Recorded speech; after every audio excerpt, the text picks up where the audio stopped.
저희 집에 이런 책이 있었습니다. 김찬삼의 세계여행. 혹시 보신 분 있으십니까? 이분이 한국 여행계의 전설입니다.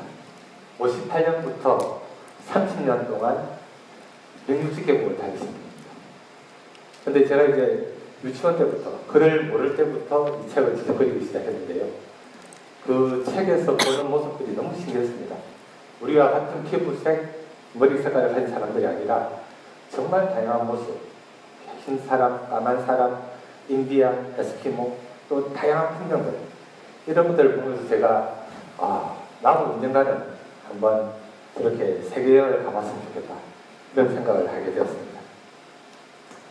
그리고 대학교를 들어갔습니다. 점수를 맞춰서 학교를 들어갔는데 미래가 너무 답답한 거예요.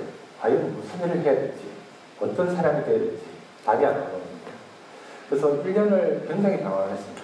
술독에 빠지기도 하고 학교를 아예 안 나가기도 하고 고민을 했지만 그 고민은 더 깊어졌습니다.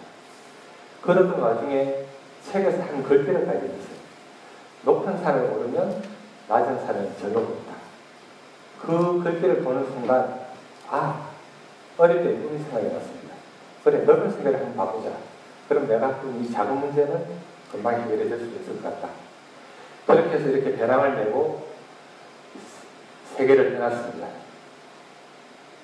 처음에 미국을 갔다가 그 다음에 유럽을 갔다가 아시아를 갔다가 아프리카를 중간에 하고 총 3년 반 동안 80개국을 돌았습니다. 그런데 이렇게 세계여행을 해보니까 정말 충격적인 거는 첫 번째는 김부의 격차였습니다. 미국에 그러니까 태어나는 걸 우리가 선택을 할 수 없지 않습니까? 그런데 태어나보니까 미국이야. 그런데 먹고 살만하고 다 잘 돼 있어요. 태어나보니까 유럽이야. 괜찮습니다. 그런데 태어나보니까 아프리카야. 아침에 일어나면 오늘 뭘 먹어야 될지 다음 끼니를 알 수가 없는 겁니다. 잠잘 때는 굶주린 배를 꿈켜주고 잠을 듭니다.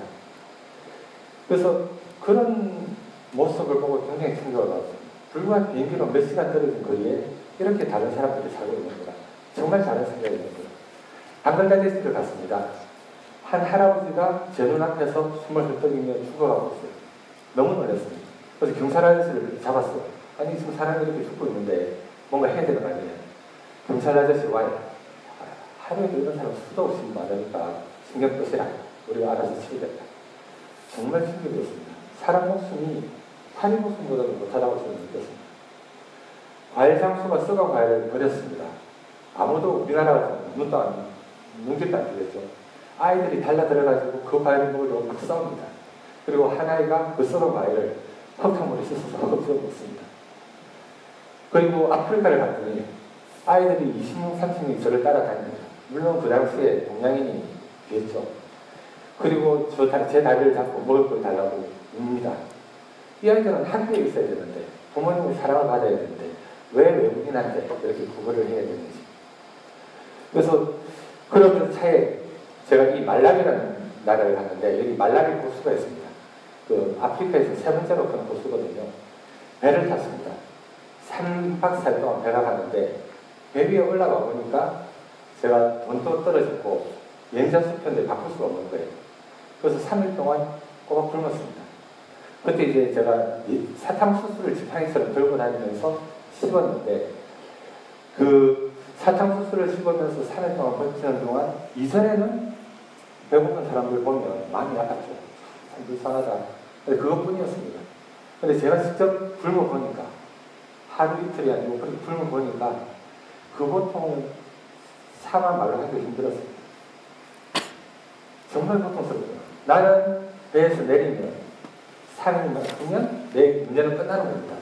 그런데 제가 봤던 그 수많은 사람들은 매일같이, 매달같이, 매년같이 이 고통을 겪고 있는 겁니다. 그리고 3일째 되는 날, 완전히 탈진해서 더 이상 버틸 수 없는 날, 배에 있는 한 선원이 제게 먹을 걸 줬습니다. 그분 한 달 월급이 2만 원이에요. 그리고 많은 가족을 부양하는 사람이었습니다. 그런데 그분이 준 그 밥 한 그릇, 사실 우리 돈으로 따지면 300원, 400원 안 할 겁니다. 그런데 제가 살아온 인생에서 그만큼 감사하게 여긴 적이 없었습니다. 그 얼마 안 되는 밥 한 그릇이 그렇게 힘들 때 작은 도움은 귀중하다는 것을 저는 느꼈습니다. 그리고 배에서 내려서 한 마을을 갔습니다.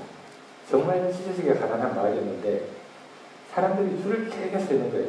너무나 행복한 표정. 이 가난한 마을에 누가 사람들이 저렇게 행복할까? 그런데 보니까 제가 지금 일하고 있는 WFP에서 식량을 쓰고 있는 거였습니다. 그때 제가 가졌던 두 가지 질문에 대한 답. 어떤 인생을 살 것인가? 어떤 일을 할 것인가?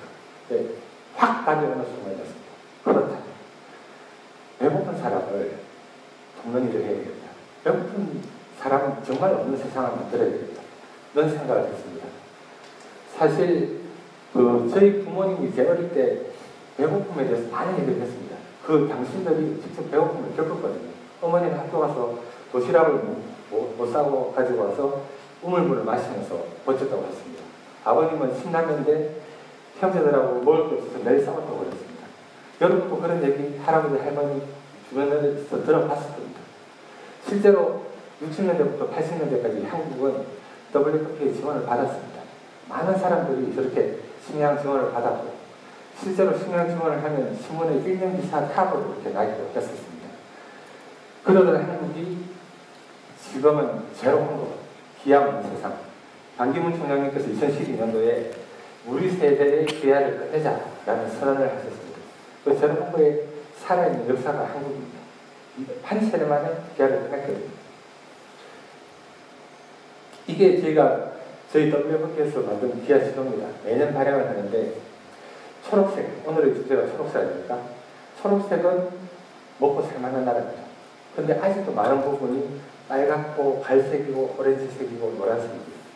아직도 배고픈 사람들이 많다는 겁니다. 사실 비만 인구가 전 세계 10억 명입니다. 그런데 또 기아 인구가 8억 명입니다. 한쪽은 배가 불러서 이 칼로리를 낮추고 살 빼려고 엄청나게 노력을 하고 있는데 또 한쪽은 배가 고파서 고통을 받고 있습니다. 식량 생산 속도가 인구 생산 속도보다 훨씬 빠릅니다. 그리고 또 식량이 생산의 3분의 1이 버려지고 있습니다. 우리나라 여러분 집에서 보십시오. 식당 가보십시오. 얼마나 많은 식량이 음식이 버려지고 있습니까? 또 개도국에서는 생산할 때, 도정할 때, 수송할 때 많은 식량이 버려지고 있습니다. 그 많은 식량이 생산이 되는데 3분의 1은 버려지고 있는데 8억 명이 넘는 사람들 8명 중에 1명이 배가 고파서 고통을 받고 있다는 게 지금의 현실입니다. 기아지도를 좀 더 자세히 보겠습니다. 아프리카입니다. 4명 중에 1명이 기아로 고통을 받습니다. 콩고 같은 나라는 10명 중에 7명, 70%가 기아로 고통을 받습니다. 여러분, 에볼라 왜 생긴지 아십니까? 배가 고파서 생겼어요. 배가 고프니까 과일박쥐를 잡아먹은 겁니다. 과일박쥐에 에볼라 병이 있었어요. 기아 문제가 남의 일 같지만 지금 전 세계를 흔들고 있지 않습니까? 그리고 시리아. 이 사람들 우리하고 똑같은 삶을 살아가겠습니다. 학교 다니고 직장 다니고 그냥 평범하게 살았습니다.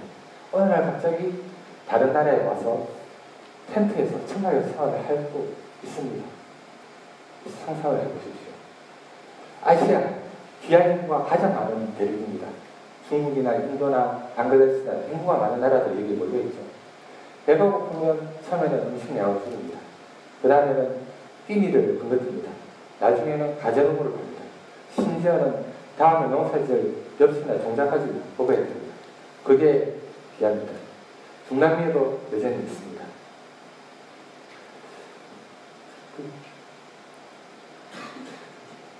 그러면 이 기아를 어떻게 해결해야 될까요? 해결을 할 수 있을까요? 할 수 있을까요? 예, 할 수 있습니다.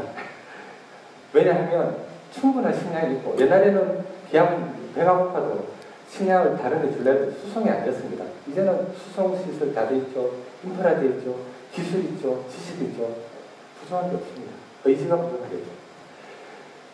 그래서 근데 기아가 여러분 이번에 또 올해도 비행기가 2대가 떨어졌지 않습니까? 비행기가 한 대 떨어지면 전 세계가 난리가 나죠. 큰 뉴스입니다. 그리고 9.11 사태 때 비행기가 3대가 떨어지고 3,000명이 죽었습니다. 세계가 뒤집혔죠. 그런데 배고픔으로 죽는 아이들이 1년에 310만 명입니다. 우루과이나 아르메니아 같은 한 나라가 매년 사라진 겁니다. 하루에 사람들, 아이들이 8,000명이나 9,000명이 죽는 겁니다. 그럼 비행기가 몇 대가 떨어지는지 모르겠습니다. 그래서 기아는 사일런트 쓰나미라고 부릅니다. 조용한 쓰나미. 너무나 재난이 크지만 많은 사람들이 잘 모르고 관심이 없어서 사일런트 쓰나미라고 합니다. 어떻게 하느냐 그러면 일단 배고픈 사람은 생명을 살려야 돼요. 구해야 됩니다. 제가 기니비사에서 일할 때 찍은 사진입니다.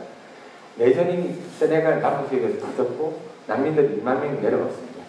그 마을에 기니비사 북부에 있는 한 마을에 한 집에 90명에서 100명의 난민들이 몰아닥쳤습니다. 당연히 먹을 게 없겠죠. 이럴 때는 먹을 걸 줘서 그 사람들의 목숨을 구해야 됩니다.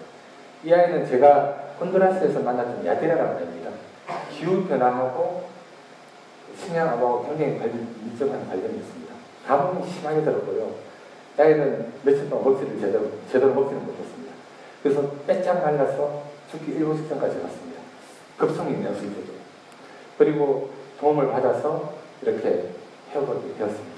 그래서 식량은 생명을 구하는 일을 합니다. 그런 도움이 필요하고요.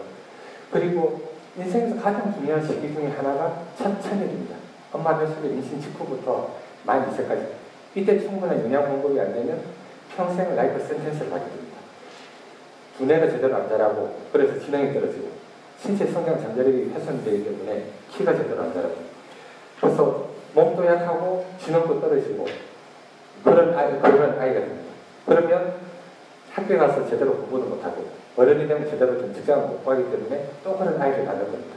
이 아이는 엄마가 영양실조라서 태어날 때 1.8kg로 태어났습니다. 전체용화죠. 죽을 확률이 정상화보다 8배가 높습니다. 이 아이들이 제가 콩고에서 만난 영양실조 아이들입니다. 이 아이들이 첫 천일 동안에 제대로 된 영양 공급만 받아도 자신의 잠재력을 충분히 키울 수가 있습니다. 어떤 아이는 그 나라의 대통령이 될 수도 있을 것이고 어떤 아이는 노벨상을 받을 수도 있을 것이고 어떤 아이는 올림픽에서 금메달을 딸 수도 있을 것이고 어떤 아이는 위대한 예술가가 될 수도 있을 것입니다. 그러나 이 아이들이 초반에 제대로 된 영양 공급을 못 받아서 그 인생의 잠재력을 훼손당할 수 있다는 사실도 여러분은 아셔야 됩니다. 북한 아이입니다. 이 아이 보면 우리나라에서는 한 3, 4살밖에 안 보이죠. 그런데 실제로 이 아이가 9살입니다. 뒤에 있는 아이는 11살, 13살입니다. 같은 민족인데, 같은 편을 나는 민족인데 이렇게 차이가 나는 것입니다. 이 영양실조를 저희는 히든 헝그라고 합니다.